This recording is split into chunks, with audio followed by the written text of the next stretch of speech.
story points are not a measure of productivity, right? Don't fall into that trap. That one will bite you every time.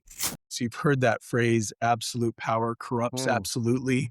And that's typically what I find, right? Is that the person who's setting the goals and outlining the product, what needs to be done, is also defining the rules for the team. And that does not work well.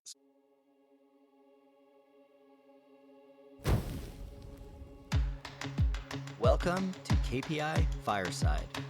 Our mission is simple: to improve companies and to improve careers through continuous improvement. In every episode, we explore the spark, the moment, the mindset, or the method that ignites real change. Whether you're just starting out or leveling up, you'll find the insights and inspiration to fuel your next improvement. Welcome back to KPI Fireside, a continuous improvement podcast. I am your host, Keith Norris. Our guest today is Dean Kynaston. Dean is the co-author of 2 books, Agile Project Management for Dummies and Scrum for Dummies. Dean is the founder and principal coach at Tech Coach LLC, where he helps leaders and teams move faster, hit goals predictably, and enjoy what they do. Dean has decades of experience, consulted with several Fortune 500 and high-growth firms. He's a certified Scrum professional, PMP, psychological safety coach, and trainer. He is also an international trainer and speaker and has taught hundreds of people new tools and ideas to improve their work.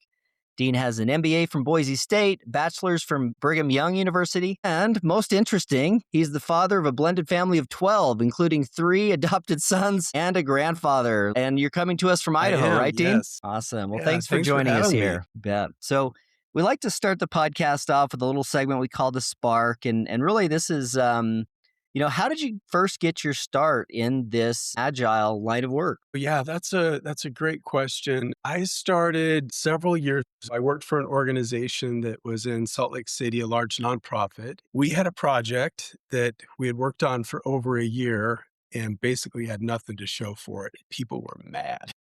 They were walking around talking about letting all of us go.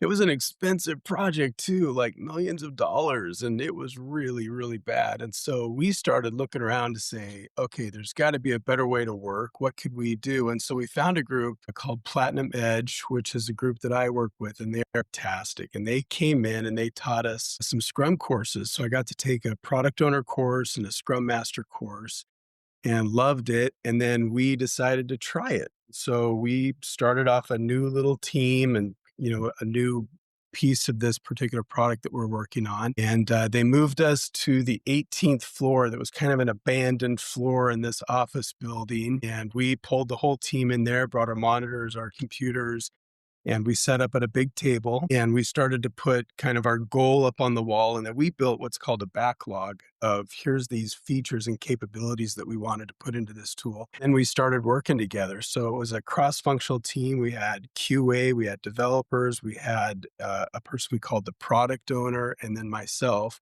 all in this room. And we were just working together. And we used 3-week sprints. And I still remember the very first sprint. After 3 weeks, the original project manager came into our room and his jaw just dropped because he couldn't believe how much we completed in such a short amount of time. And I fell in love with it. And then we ended up finishing that project in about half the time for a little less than half the budget. And it was really good. We released it in 3 languages. It went worldwide. And the managing director, I still remember him walking around and he was just so excited about what was coming next. I mean, we had this frequent release going, right, where there are lots of features coming out and he just couldn't get enough of it. From that point forward, I felt like there's no other way to really work. And ended up leaving that organization and I went to another organization that actually had 15 Scrum teams. And so I got to start seeing what it looked like in a much larger scale type of environment. And then in 2017, I went out on my own. And so I became a professional coach and started helping organizations and have just kind of grown and gone from there. But I hope that answers your question about how I got started. Yeah. Absolutely. That's great. It's like, for anybody that might not be super familiar with Agile and Scrum, a certain way of working. Before Agile, what sort of way of working, what would it be referred to? Like the typical Yeah, project a lot of times they management call that waterfall. It's a methodology? waterfall project management methodology. Water. if you think about it, Agile's kind of been around for a long time, right? It's based on the um, scientific theory, right? About you create a hypothesis and then you do experiments and Yeah. tests and learn and grow from there. But yeah, 2001 is when a group of individuals went up to Snowbird actually in Salt Lake, and they came together and formed what's called the Agile Manifesto for software development. So it was, since 2001 is really when it's taken off. So it started in software as a software development methodology, but it's now I been picked up by a absolutely. lot of Yeah, there different is no industries, would you reason say? to only, use these principles and values on software development. We're seeing it scatter much broader than that. Everything from I've done several engagements in healthcare companies and worked in a pharmaceutical company for a while. I worked for the federal government. They're finding ways to apply it there. I just finished an engagement with a logistics company that was using Agile for enabling their carriers and their teams to better support Lowe's and Home Depot, as they're making deliveries. So very broad and lots of application.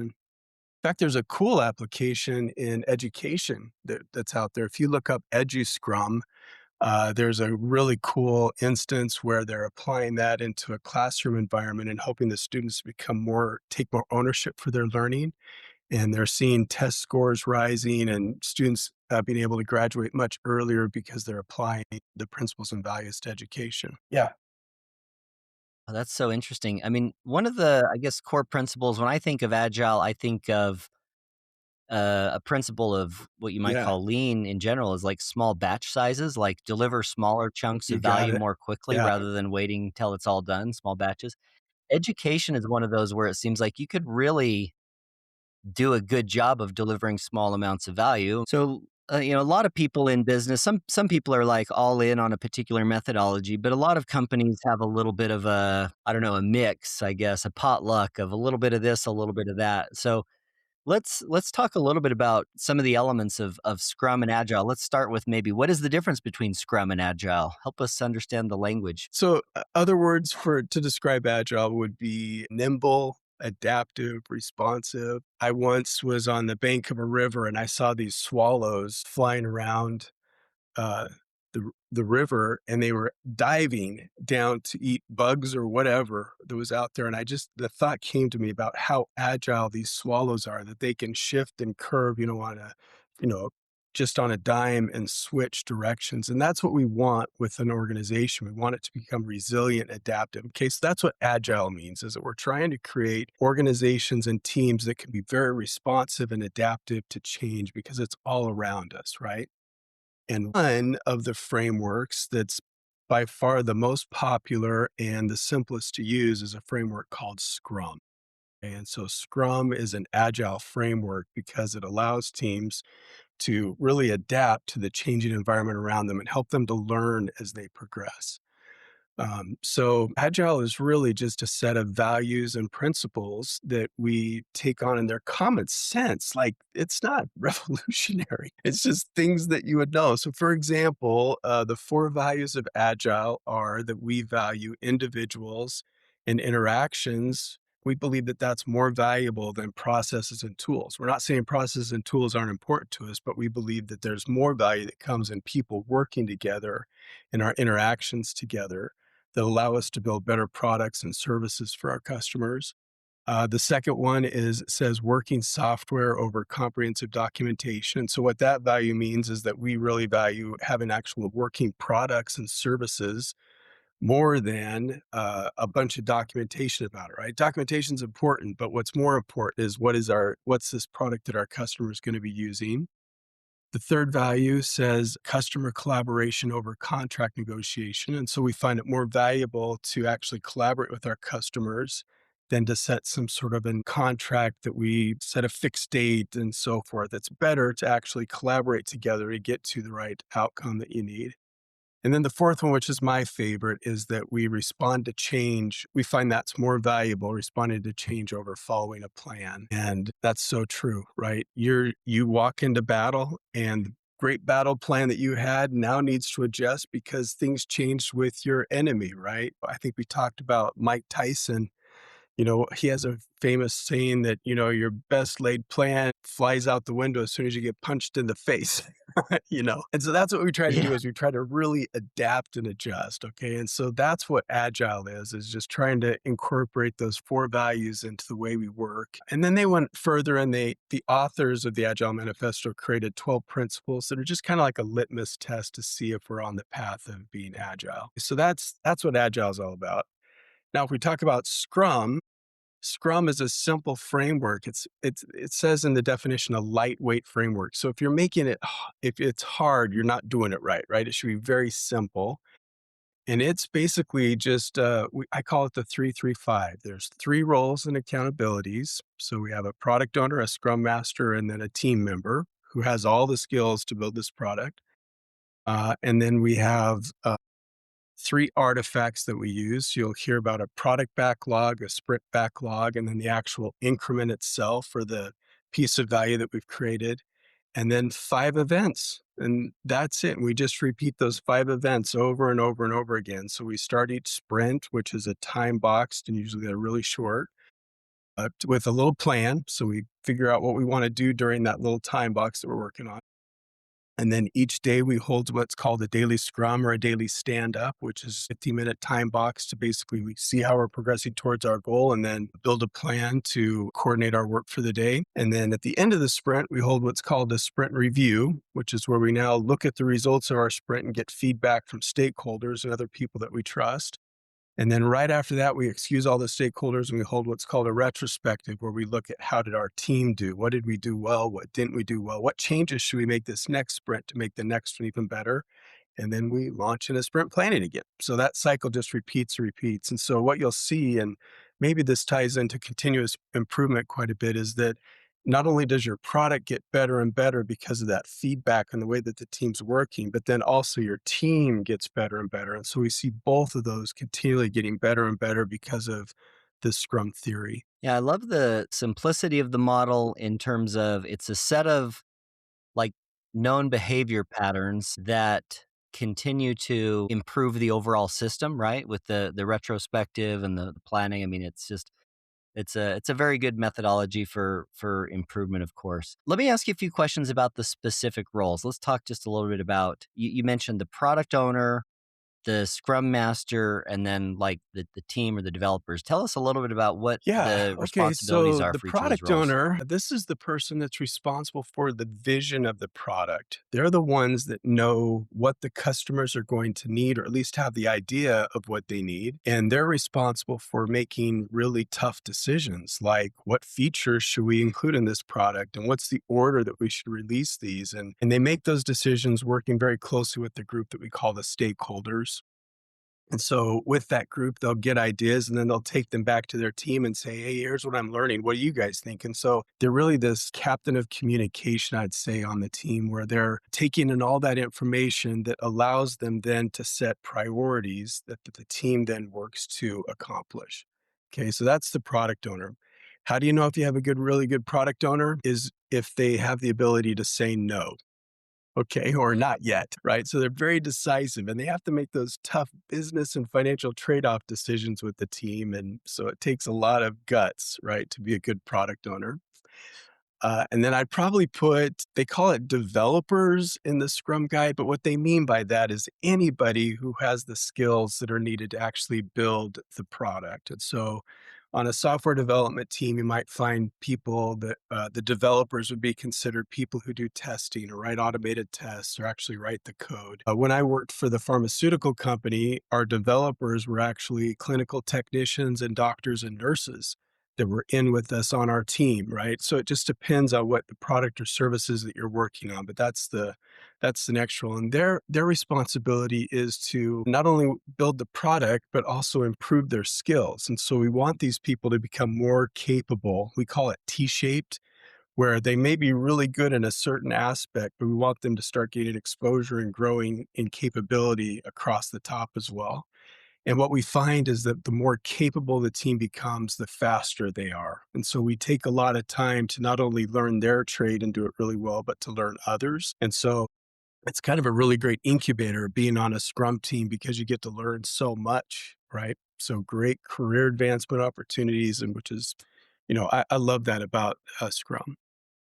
And then the third person on the team, the third role or accountability is called the Scrum Master. And this is the person that's responsible for helping the team to get better. So they're a team improver, and they also work on removing any type of constraint that could potentially hold the team back. A lot of times you'll hear them talk about blockers or impediments. And so Scrum Masters watch for those, and then they do the hard work to get those out of the way. So they might be blockers within the team, or they may even be blockers outside externally to the team. And so their work is really tough. It's about navigating up and down an organization. And the way you know you have a good scrum master is that they have what's called clout, right? They can move heaven and earth to help their team be successful. We're on the daily stand-up here, so let me drill into that just a minute. Great product. Check out Stand-Up Alice, of course, for managing those stand-ups. But there's some questions that are, I would say, kind of like a baseline. Like if you're going to go start training somebody on Scrum, some baseline questions. What are those questions In that the you typically ask? 2017 Scrum Guide, they laid out 3 questions where they said, what did you work on yesterday? What do you plan to work on today? And what impediments are holding you back?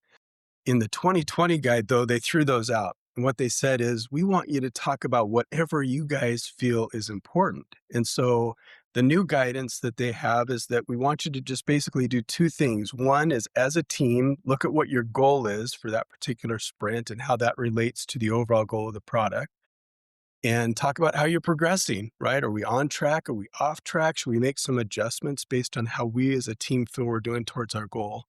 And then the second part then is then to figure out your plan for the next 24 hours. So figure out who's going to work on what. It's almost like a football huddle, right? Where you have, 37 seconds or something Yeah. like that to decide the next play and who's going to be doing what and break. And then we go, right? And that's what we're after in a daily scrum is a quick touch point that allows us to see where we are and then figure out how we want to work together. A lot of teams too have more than one a day, right? You could do one in the morning and maybe one after lunch, or as soon as you guys finish a big piece or a big feature, you could have a quick daily scrum to say, okay, let's get the next piece of work planned out. Who's going to be doing what, right?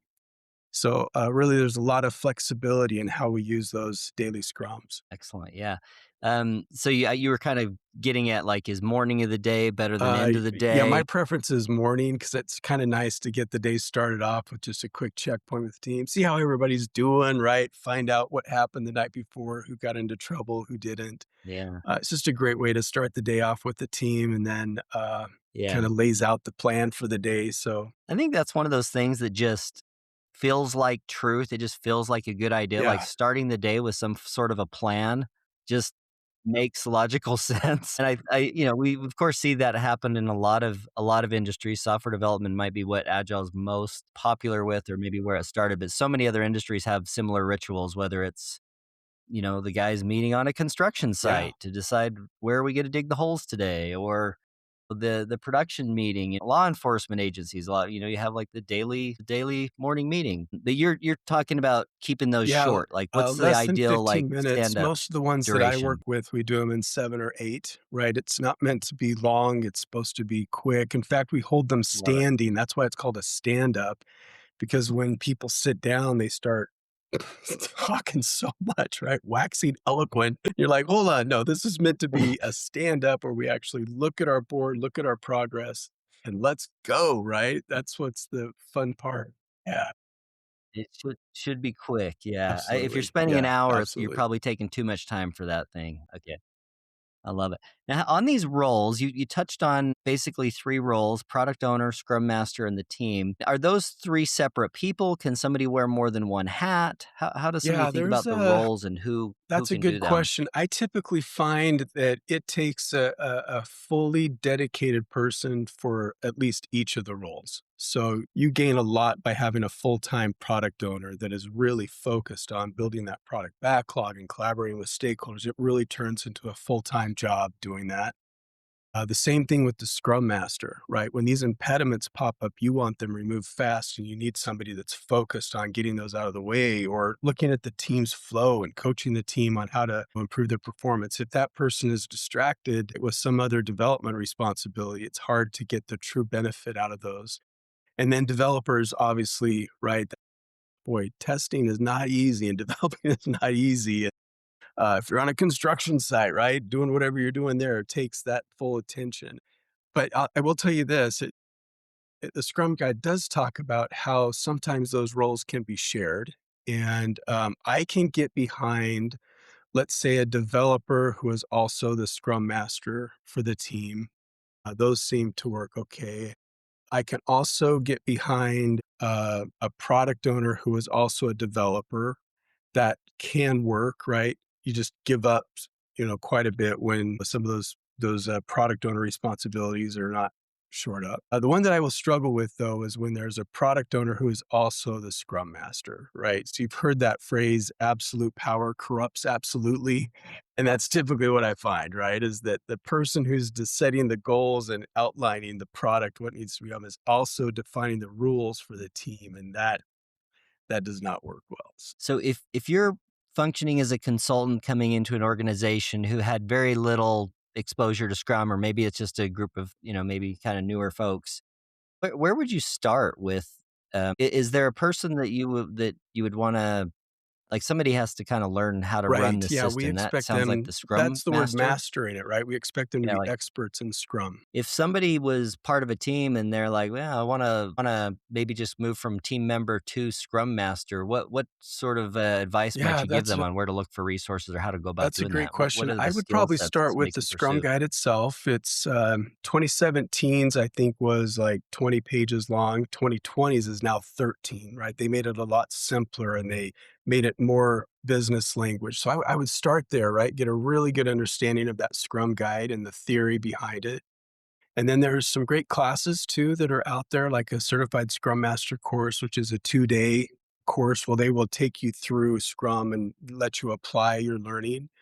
And then after that, this is where I typically come in, is that after a team has been through some training, then they typically call me to come in and with my experience, help them to take the next steps and grab onto these new roles. So, and I love doing that. It's really a rewarding experience.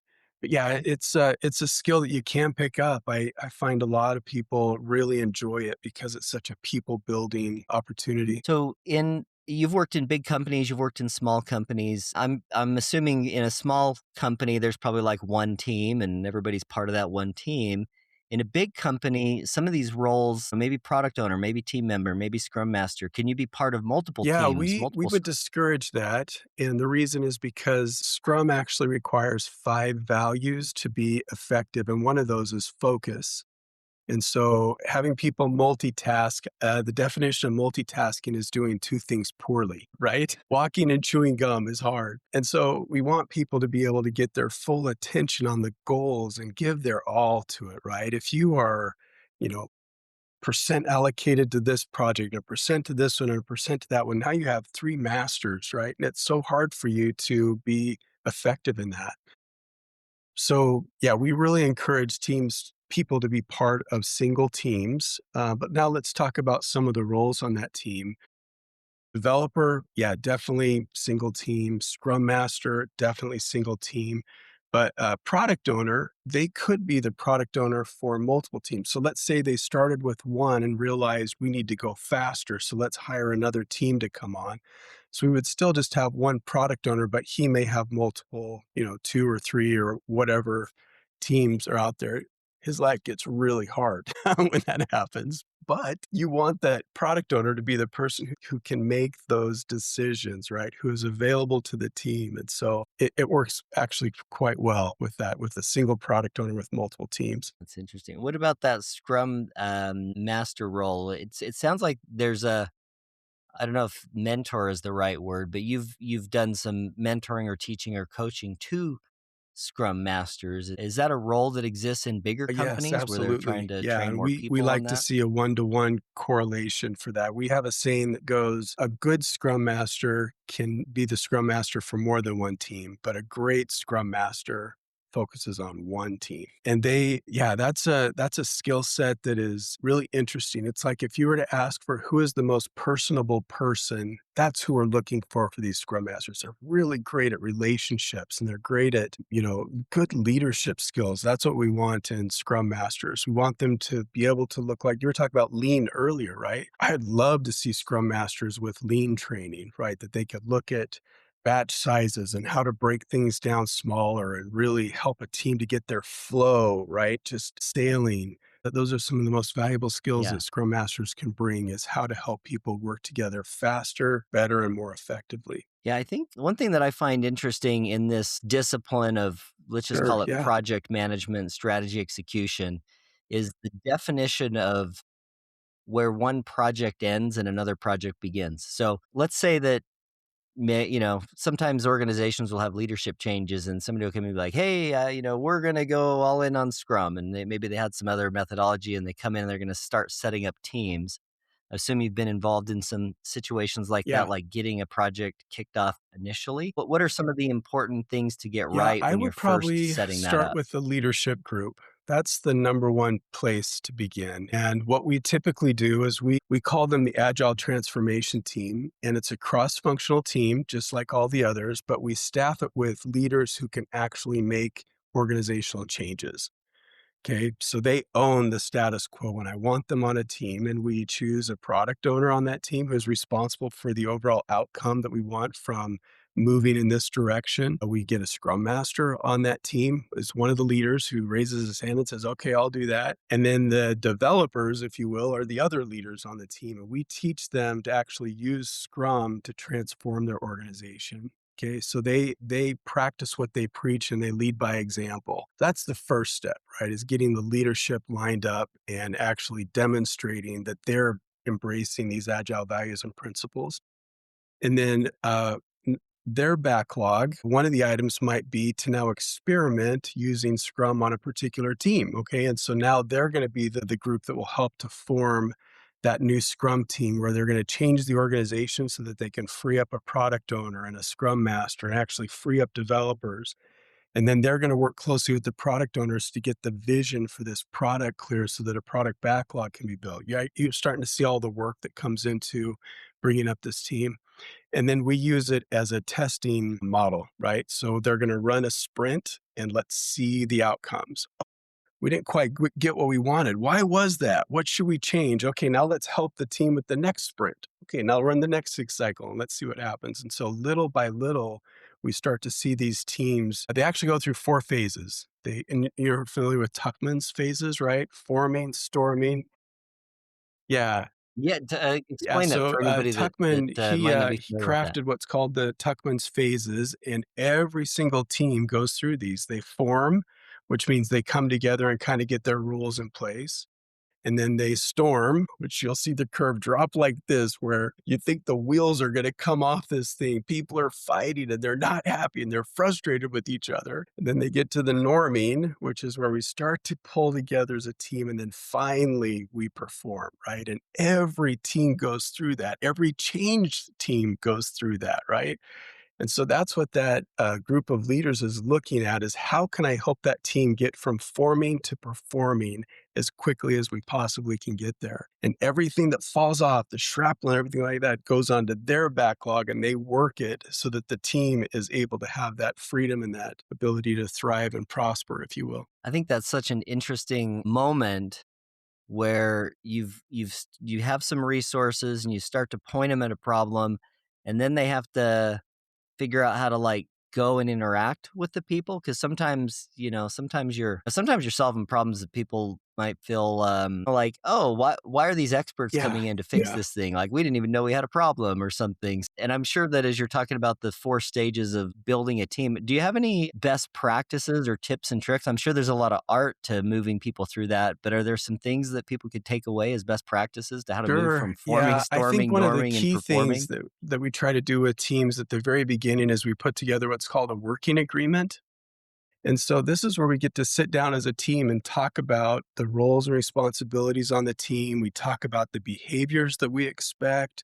We talk about outcomes that we want. A model that I love, and this is from an author named Lisa Adkins, and she has this vision of a tree with roots and fruit. And so we actually put that up on the wall and we talk about what are the roots of our team. And we talk about those values that I was mentioning to you of courage, focus, respect, openness, forgetting one. Anyway, there's five. And then the trunk of the tree, right, is our team. And then the fruit, we talk about what are the outcomes that we want as a team. Well, we want to advance in our careers. We want to gain new skills. We want to build a product that people love, right? And we kind of get that really clear at the very beginning. And that lays a really strong foundation for us going into the storm because that's going to come next. And when we get into the storm, the keys there are, first of all, acknowledging it, right? To say, okay, team, we are in the storm, right? We're having evidence, right, that shows us that. Let's point back to our working agreement.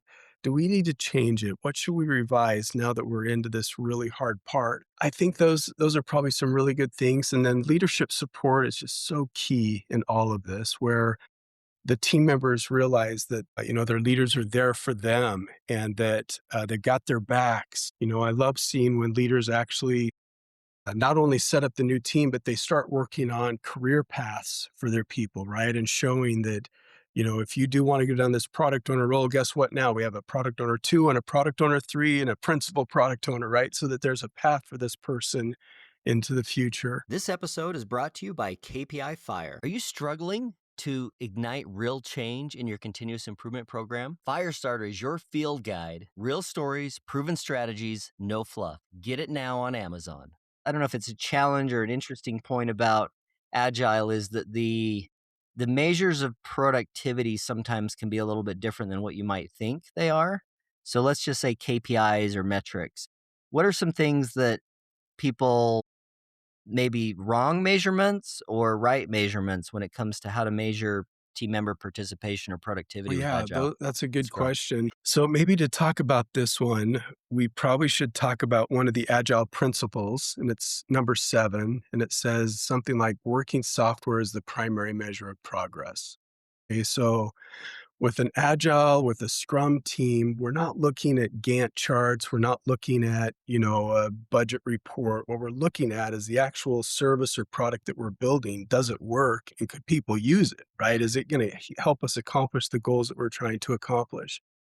And so what we typically look for there is we hold these sprint reviews where the team actually demonstrates the results of their work for us. And so we can physically touch what they're building and we can see and ask questions and really, stretch whatever that product is that they're working on and see how it works. So that's probably the best way to evaluate it is by physically touching it yourself and seeing, if it's on the path that you think it should be.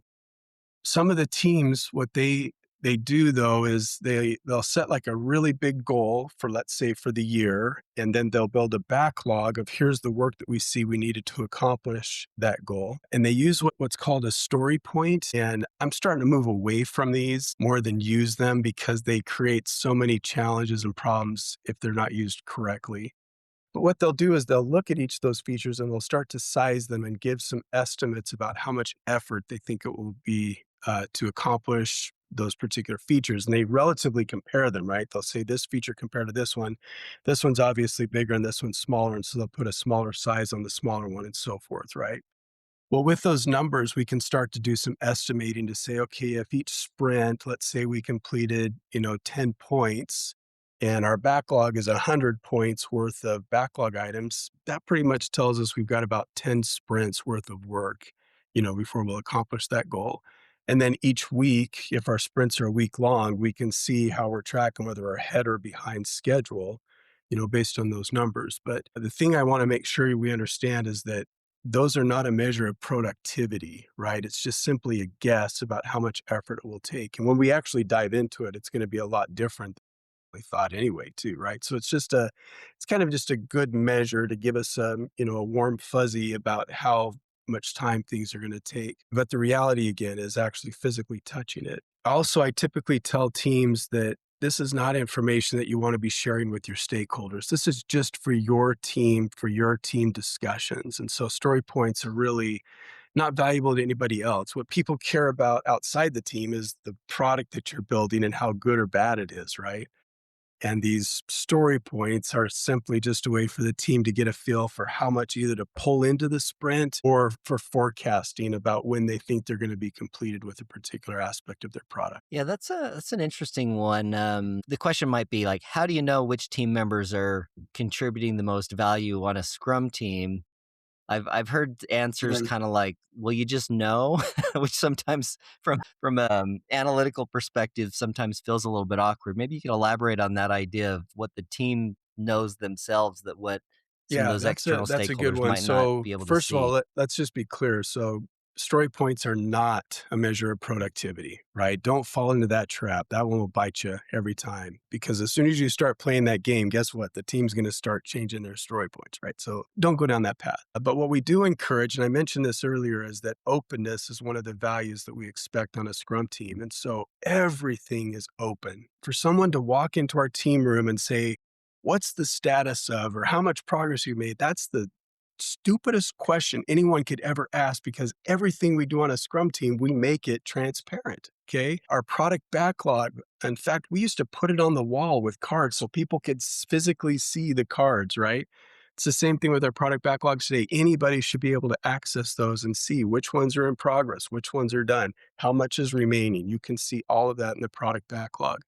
The sprint backlog has the same thing. It has every single task that every single person's working on, and it shows what's still to be done, what's in doing, and what's been completed. And so, if you want to know the status of a sprint, you just look at that board. You can see exactly. We also do this. We put people's names on those tasks so everybody knows who's working on what. There should never be a question about what are you working on because we purposefully make that transparent so the teams can see. So your point earlier about we kind of just know, it really is true, right? The team knows who is carrying the weight on the team and who isn't. And those are great conversations for leaders to have with team members, right? To find more about that. In fact, we really encourage teams to have 360-degree reviews, right? That they're getting feedback from everybody that they work with on the team. And it comes out at that daily scrum that I was telling you about, the 15-minute huddle in the morning. One of the key conversations we encourage teams to have is around accountability, right? If someone is committed to doing something that didn't get done, the question should be, well, why? What happened? Did you run into troubles? Are you having a hard time getting your work complete? Do you not have the skills that you need? Do you not have the tools, right? We want developers holding each other accountable in those conversations so that we don't run into these problems of people not carrying their weight, right? And Yeah, if you're doing this that's every right. day, I'm assuming, right, the daily stand up every day, you've got small enough chunks of work that hopefully you can identify something that you can make progress on. I know we use the term blocker, and so this is something that I find, somebody new to it, you kind of explain this idea of what a blocker is and how to surface them. How would you Man, they describe are what a all blocker around. is? Blocker is anything that is preventing your team from accomplishing their goals. So it could be a dependency on another team. It could be missing access to a system. It could be you don't have the skills to actually build what you need to. It could be a leader or a couple of leaders with differing opinions and they won't align on, what the right direction is. That could be a blocker. Sometimes we as leaders, we don't even know that we're putting those blockers on the team, right? So that's why it's really important for a scrum master to be able to speak up and say, the reason we're Yeah. held up is because of you and what you're doing. And let's talk about that and get those out into the open. But yeah, they're all around them. Sometimes we call them dragons and they need to be slayed, right? So that we can reach our goals. Okay, well, Dean, I want to jump into a little section we call the rapid fire. These are just kind of some quick question answers, top of mind type stuff here. So the most important job of a leader is to Set the blank. example, I'd say. Example. That's a great answer. Do you have a favorite go-to problem-solving tool that I you do. find It's yourself called dot utilizing most? voting. I don't know if you've heard of that before. So this is an Dot voting. What's that? opportunity for the whole team to get their ideas, their conflicting opinions out on Post-it notes. And then we hand out a marker and they get to go, we'll give each person, let's say 8 votes. And so they can use all of their dots on one card or they can spread them across multiples.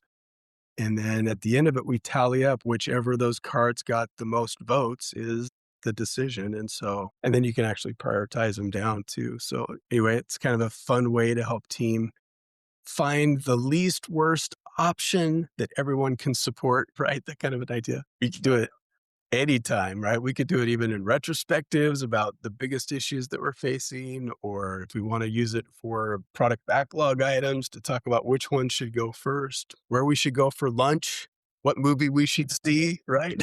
I like it. I love it. That's a great example. You've got a couple of books. You're welcome to plug those here. Sure. Are there any other Yeah. So books that we've you'd like written to two, recommend? what I co authored with Steve Ostermiller and Mark Layton. The first book is called Agile Project Management for Dummies. And it's about applying Agile and Scrum in an IT software development type of environment. And then the second book is called Scrum for Dummies, and they're both published by Wiley. They're meant to be reference tools. The Scrum for Dummies book, though, is about applying Agile to everything that's not IT.